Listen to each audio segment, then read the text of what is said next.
I couldn't find any tutorial on making the highlight effect smoothly with motion blur and making it as a drag and drop preset, so stay tuned for today's pro tip. Now, there are 4 really easy steps on making this effect. First, we gotta make the highlight, obviously. Second, we gotta animate the highlight. In the third step, we're gonna make it smooth and add other animations. And in the fourth step, we're gonna pack the whole thing up and make it as a drag and drop preset.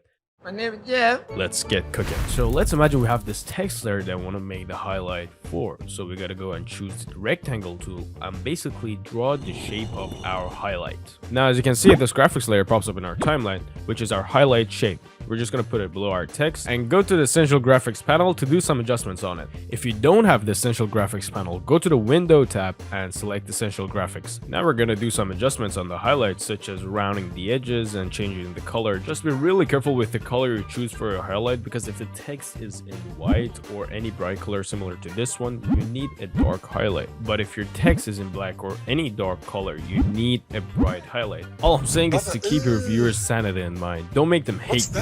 We have a white text, so I'm gonna go with something like dark blue. Yo, be proud of yourself. You're officially done with step 1. Now we gotta animate the highlight and then some. Search for the crop effect in the effects panel and drop that boy on the highlight layer. Now we're gonna animate this highlight appearing from left to right. So go to the effects control, just make sure the highlight layer is selected, and under the crop effect, click on the timestamp next to the word right. Now choose the crop effect in the effects control so we can move the parameters manually, and then hold the handle on the right and pull it all the way to the left. Now go further a couple of frames in the timeline to make a new keyframe. I will go 15, but don't worry, we can move these keyframes later on to make the animation slower or faster, and just put the parameter back to 0. And with that, ladies and gentlemen, we're done with the second step. Now we got ourselves an animation on the highlight layer, but as you can see, it's not that smooth. This brings us to the third step, which is to make it smooth. We're gonna use velocity section and the secret sauce, which we're gonna get to it. So open up the velocity section for our keyframes. I want my highlight animation to start fast and then slow down by the end. To do that, I'm gonna hold the velocity handle of the second keyframe, pull it all the way to the left, and then align it with the rest of the line. Let me just move the second keyframe to a bit further because the animation is a bit too fast now. Now let's play it back one time.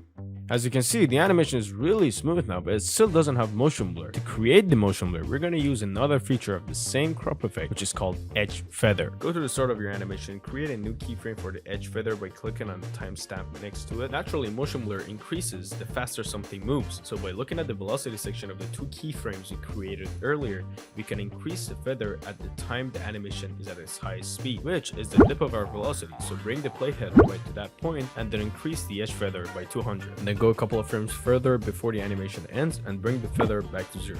Now that we got ourselves a highlight effect with motion blur, here are 2 other effects that I sometimes put on my highlight to make them look more dynamic and stylish. The wave warp and turbulent displace, which you can see the settings I use for them on the screen. They both give the highlight a wavy, wiggly animation.